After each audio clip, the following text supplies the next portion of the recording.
still sick, but it's the holidays and smash waits for no man. We are at episode 6 and it is called Chemistry. Let's try to get through this before the NyQuil kicks in.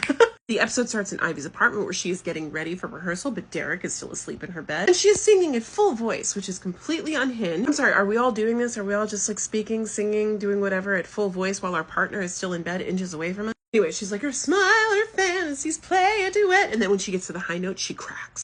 Even Derek wakes up and he's like, are you okay? And she's like, I'm fine. Which after watching this episode, I think is a character choice. We're now in Eileen's office, who's trying to get this investor, whose name is Ralph, to invest in the show. Of course, he's hesitant, like they all are. Tries to invite him to the workshop and he's like, no, I'm super busy. Now we're in the hallway of rehearsal and like all of the actors are like sort of shuffling around all of the pages of their script. This is something that happens during workshops, right? So they're trying to shuffle around the scenes to try to make them make more sense. The same thing is going on in the rehearsal room with Julia and Tom, which is of course driving Derek to the bad place. He starts sort of screaming at Julia about how none of it makes any sense. There's no dialogue, linear or otherwise, between pages 7 and 32. And she's like, it's just a gap. And he's like, that's not a gap, it's a black hole. Get ready for the Julia haterade, because the excuse that she uses is, there's been a lot of stuff going on at home. Okay, my husband has been out of town. Okay, gather around, circle up. I don't know if you're married, but the amount of things that you get done when your husband goes out of town. I love my husband. He is my soulmate, but he is also a distraction. And when he's gone, it's like, boom, boom, boom. That's not an excuse, Julia. It's not like she could say, oh, I also like made out with one of the actors of the show and my son got arrested for drugs. Anyway, Eric tries to use Tom's music as like a weapon against Julia. It's like, Tom's written all these beautiful melodies, but like, I've got nothing from you. And then Tom gets really upset and starts screaming, and then he like storms out of the room, and then Julia and Derek are screaming at each other, and then they storm out of the room. Pan over to the corner where Ellis has heard the whole thing. Back in the hallway where Julia has just opened her credit card bill. Is this something we're doing? Are we picking up the mail on the way to work and then we're opening it at work? I mean, and even if you work in an office, I can see that happening, but like, she doesn't work in an office. She's doing a show. She tells the other actors it's $300, and they all like gather around and they're like, I've never seen one this small before. But I think that we're just trying to say like, oh, Karen has pristine credit and now she needs money right now. We're back with Ivy, who is in the bathroom at the rehearsal space, and she's trying to sing the same part of the song, but she cracks in the exact same place and she's freaking out. Stage manager comes in, she's like, you're on, Ivy, and she just kind of gives herself a look in the mirror and she's like, maybe a miracle will happen. Well, that's what's happening in her head. We've all been there, sis. Ellis can't wait to tattletale on everybody that was fighting in the rehearsal room, and he just goes and tells Eileen immediately. Then he asks if there's anything else that she needs from him, and she's like, is there anything else I need from you? And then she's like, we don't find out what she's thinking till later. Back to the rehearsal room, they're running the opening, and of course, Ivy Lynn cracks at the exact same place. And then she just keeps cracking. I don't understand why everybody freaks out about this. You know, honestly, she could have just marked her voice for the day. This happens, I think, but everybody is just losing their mind.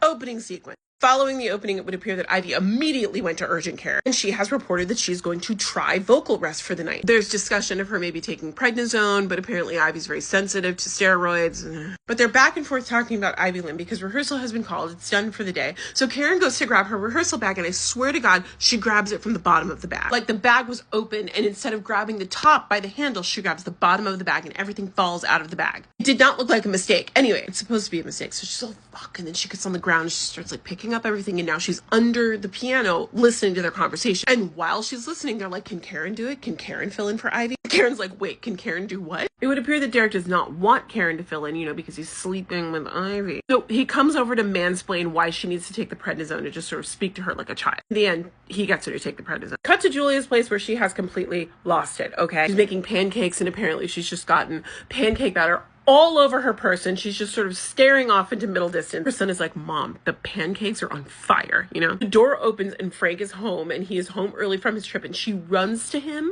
like he's just returned from the war. She's like, I love you so much, you can never ever go anywhere ever again. She's doing way too much. Ivy has returned for the next day, and Derek, because he's a sociopath, even though she's already stressed out about her voice, now has to tell Ivy if she can't sing, Karen's just going to take over for her. Just has to rub that in her face. You see what I'm saying? There was no need to tell her that. We're back inside where Jessica is now asking Karen if she can fill in for her for this gig that she had. Apparently it was Ivy's gig, but it was to go sing at this bar mitzvah. Nobody in the room is Jewish, which doesn't matter because Karen needs money, right? Remember 30 seconds ago when we found out that she owes $300 on her credit card statement? So she takes the gig. Now we find out that the thing that Eileen wanted from Ellis was real estate. I don't know what gave her the indication he had any connections to real estate, but he did. He had this. Like, the apartment is absolutely fabulous. How much is it? And he's like, $10,000. I'm assuming a month, which she cannot afford. Back with Julia and Tom. Julia is obviously incredibly messed up. But she decides to confess to Tom that she kissed Michael Swift. She's like, it just happened. No uncertain terms. Tom is like, okay, listen, you have to stop this. Love you to death, but you need to think about your husband and child. Good on you, Tom. This is where things start to go a little weird. Ellis and the real estate boy have now taken Eileen to this dive bar, which is somewhere else. Certainly not in the part of Manhattan that Eileen is always in. Just gets all kind of down and dirty almost immediately. She's like, why? Why would you go get a $20 martini uptown when you can get one here for $7? Pop the address. $7 where? In this economy? There's one shaken pop-off martini and she's all in. Darts! She screams. Now she's playing Buck Hunter. She's like, step aside, boy. Ivy's back at her place having a moment where she's singing a pop song. I don't recognize the pop song, but she sounds amazing. She hits the high note and she's like, okay, I'm fine. I'm gonna be just fine. Okay. And then immediately after she says that, she hears a voice and she looks over in the mirror and it is Karen Cartwright dressed up as Marilyn Monroe telling her like, are you sure? We're now with Karen who's at the bar mitzvah and it's started off very awkward. Then we cut to Tom, who's at a house party of the hot lawyer, and I guess like all of his friends are obnoxious Republicans. He stays for 3 minutes because he gets a phone call from Ivy, because she just hallucinated. He's immediately over the house and he's talking to her, and as soon as he finds out that she hallucinated, he texts Karen and is like, be ready to work tomorrow, keep it discreet. He's also kind of upset about Sam. Like, I don't think that he likes Sam very much, and he's really irritated about how straight he is. Oh my god. He must be straight. He likes sports ball. Bleh. Meanwhile, Karen's at her gig, like reading this text thinking, oh my god, I have to go on for Maryland tomorrow and I'm at this gig. I can't even read the script. Back at Julia's, Michael Swift calls her at home and her husband answers. He's like, hey buddy, how's it going? Let's get together for a beer. She snatches the phone away from her husband. It's Michael and he's like, I have to see you alone. She's like, I won't do it. But then he's like, I'm going to go to the rehearsal space at 10 o'clock tonight. I'm going to get the security to let me in. And if you don't come, then I know that you're not in love with me. Back to Karen's gig where she decides to finish her set with Shake It Out by Florence and the Machine, and she just slays. The audience loves her and she loves the audience, and the audience loves her for loving them, and she just loves the audience for loving them. Everybody just loves each other. After the set, this guy comes up to her and he's like, you've never been to a bar mitzvah before. He thinks she's in trouble. She's like, no, I haven't. And he hands her a business card. He's like, my friend wants you to call him. Now we're with Julia and she's just like super tense. And I swear to God, her husband is sitting right next to her. She's like, I can't think. And when I get like this, I just need to take a walk to clear my head. Girls, we all know that she is not going for a walk to clear her head. She's going to the rehearsal space, which she does immediately in this pajama top. And there he is, Michael Swift, look at him. He says he just wants to look at her, but then he starts undressing her. And the next thing you know, we've got this. They do the whole thing. The full Monty. That rehearsal couch. We're back at rehearsal. Ivy is very upset with Derek because he never checked in on her while she was sick. Tom apologizes to Karen for the text and she's like, listen, if anything else happens, I am ready. We also find out that the card that she got from the bar mitzvah guy, she was not in trouble. It was a card for somebody named Bobby Raskin. He's big. He's like Tommy Mottola and he wants her to lay down some tracks. Start rehearsing my favorite song, History is Made at Night. I just wanted to show this little piece of choreography here. I love it.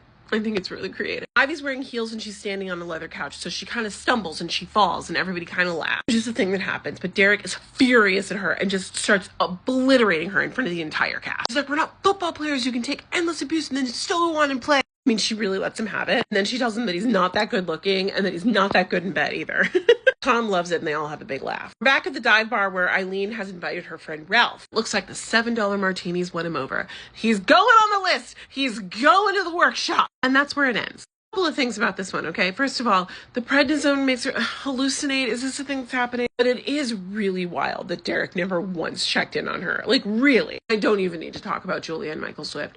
Gross, gross, gross. They ended up doing History is Made at Night after those two had banged on the couch, too. I didn't even think of that. Everyone always thinks that about the seating in rehearsal spaces anyway. I'm sure it's true. Okay, I'm getting so sleepy. So I'm going to end this here and I'll see you in the next part.